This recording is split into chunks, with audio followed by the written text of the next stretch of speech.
फुलं किती छान आहे. हा पालक घेऊन जावं म्हणलं.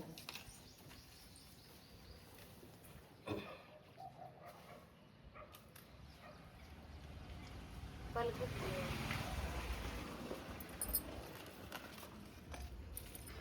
छान होती ना.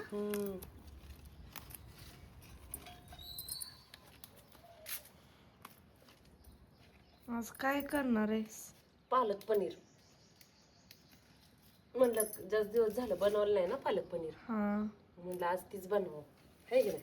हा पनीर पण आहे कधीतरी, हा आणि बनवून तेवढ्यासाठी परत आवर्जून पालक आणावी लागली असती, पण हाय घरची ताजी ताजी. म्हणलं ताजी ताजी भाजी घातल्यावर पालक पनीर आणखीन छान लागेल, है की नाही. हो, म्हणून मग म्हणलं चला. आपल्या परस बागेत हा बिना औषधाची. हा मग काय ऑर्गॅनिक आहे. मुळच लावली होती आपण, किती छान आली, वाटलं पण नाही. फुलं बघ किती सुंदर आली गुलाबाला, है ना. तर पूजा केली. वास किती छान येतोय ना. हा इकडे पण आहे अजून.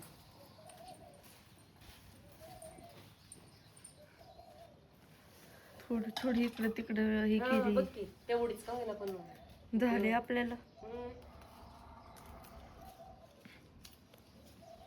छान आली, हिरवीगार लुसलुशीत आहे नुसती.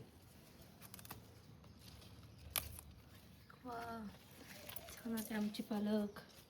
मस्त आली. हा खराब झाली ती पानं, मध्ये खत होऊन जाईल, है का नाही. हा लड्डू सरकारवर आहेत. लाडू बघितलं. ए लाडू, पडशील की.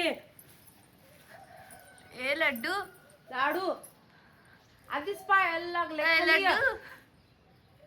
ए चिमण्या,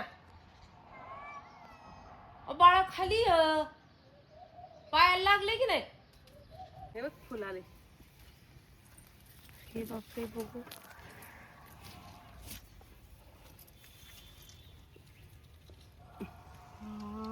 किती सुंदर आहे. जवळ दाखव की अजून. दाखवू का?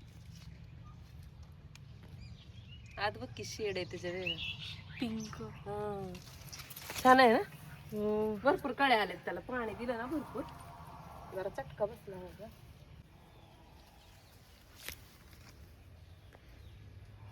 बुंग फिरतो कुठे. छान फुलं आली. हा एका झाडाला भरपूर फुलं असतात त्यामुळं. ते पूजाला काही टेन्शन नाही.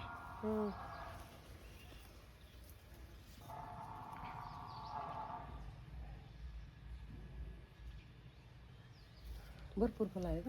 वेल खूप छान चढलाय. कैरी. हा हा,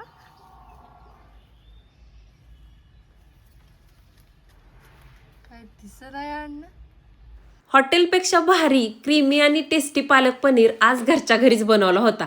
खूप दिवस झालं रेसिपी शेअर करायची म्हणत होते, म्हटलं आज शेअर करावी. पातेल्यामध्ये ना इथं एक ग्लास पाणी गरम करायला ठेवलं होतं. परस बागेतला ताजा ताजा पालक स्वच्छ धुतला, बारीक कट केला आणि त्या गरम पाण्यामध्ये टाकून घेतला. त्यानंतर 10-12 काजू आणि 10-12 बदाम याच्यामध्ये टाकून घेतले. चिमुडवर मीठ टाकले. आता 5 मिनिटं ही भाजी शिजवून घ्यायची, जास्त वेळ शिजवायची नाही. आणि इथं ना पॅनमध्ये मस्त 1 चमचा तूप गरम करायला ठेवलं होतं. तूप गरम झालं की जे पनीरचे छोटे छोटे तुकडे करून घेतले होते ते टाकलेत. चांगला सोनेरी रंग येईपर्यंत 5 ते 6 मिनिटं आपल्याला हे पनीरचे जे तुकडे आहेत ना ते मस्त याच्यामध्ये तुपामध्ये ना फ्राय करून घ्यायचे. या पद्धतीनं तुम्ही पालक पनीर बनवून बघा. घरातले अगदी ना बोट चाकत बसतील इतका हा टेस्टी होतो. 5 मिनिटानंतर बघू शकता तुम्ही कसला मस्त क्रिस्पी आपला इथं पनीरचे जे क्यूब होते ना ते झाले आहेत. आणि इकडं आपला पालक सुद्धा शिजून तयार होता. थंड झाल्यानंतर ना हे सगळं मिक्सरच्या भांड्यामध्ये काढून घेणार आहे आणि मस्त अशी याची पेस्ट बनवून घेणार आहे. इथं ना पालकला थोडासा पांढरसर रंग दिसत असेल का, तर त्याच्यामध्ये काजू आणि बदाम सुद्धा होते. पण टेस्ट काय अप्रतिम, म्हणजे मलाईदार होते ना, ते तुम्ही पुढे जाऊन बघालच. त्याच पॅनमध्ये ना इथं 4-5 चमचे तेल गरम करायला ठेवलं. मसाल्याच्या डब्यातला छोटा अर्धा चमचा जिरं आणि मोहरी टाकली. छान तडतडलं की त्याच्यामध्ये एकदम बारीक चॉप केलेला कांदा टाकून घेतला. कांदा आपल्याला मस्त सोनेरी रंग येईपर्यंत 2-3 मिनिटं बारीक गॅसवरती परतून घ्यायचा. कांदा परतून झाला की कांदा साईडला सरकवला आणि मध्यभागी टमाटर बारीक चॉप केलेलं होतं, तुम्ही ग्रेव्हीसुद्धा टाकू शकता. ते टाकून घेतली आणि मस्त तेल सुटेपर्यंत हे सगळं परतून घेणार आहे. त्यानंतर ना इथं अद्रक, लसूण आणि कोथिंबीर याची बारीक चॉप केलेली होते किंवा मिक्सरला बारीक केलेलं सुद्धा घेऊ शकता. ते टाकलेलं आहे. 1 मिनिटं परतलं. त्यानंतर इथं चवीपुरतं मीठ, गरम मसाला, धनेपूड, जिरेपूड, हळद आणि चटणीपूड टाकून घेतलेली आहे. मस्त हे सगळं मसाल्याच्या डब्यातला 1-1 चमचा घेतलं होतं आणि 1 मिनिटासाठी तेल सुटेपर्यंत छान परतून घेतलं.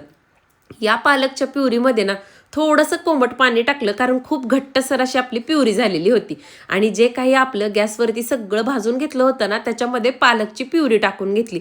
1 मिनिट छान अशी पालक प्युरी सगळ्या ह्याच्यामध्ये मिक्स केली आणि नंतर 1 कप कोमट पाणी आणखीन याच्यामध्ये ॲड केलं. झालं मस्त असं. आता आपल्याला याच्यामध्ये जे आपले तुपात मस्त फ्राय केलेले पनीरचे तुकडे आहेत ना ते टाकून घ्यायचेत आणि अगदी 2 मिनिटासाठी उकळी काढून घ्यायची आणि यातलेच काही पनीरचे तुकडे आहेत ना ते मॅश करून टाकायचे. हॉटेलमध्ये ना अशा पद्धतीनं मॅश करून टाकतात, त्यामुळे तिथला पालक पनीर ना तितका क्रीमी लागत असतो. तुम्ही पण या पद्धतीनं रेसिपी ट्राय करा. तुम्ही 100% तुमच्या घरातल्यांना आणि तुम्हाला आवडणार ही रेसिपी.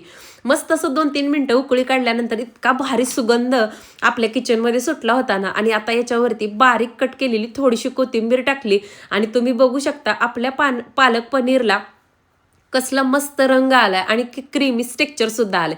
अगदी इथं व्हॉइस ओव्हर करताना सुद्धा माझ्या तोंडाला पाणी सुटत होतं. इतका सुंदर अप्रतिम टेस्टी असा पालक पनीर झाला होता. त्यानंतर बघा लेकीला आज सुट्टे, उद्यापासून तिचं चालू होईल क्लासेस, तर दोघींनी मिळून छान चपात्या करून घेतल्या.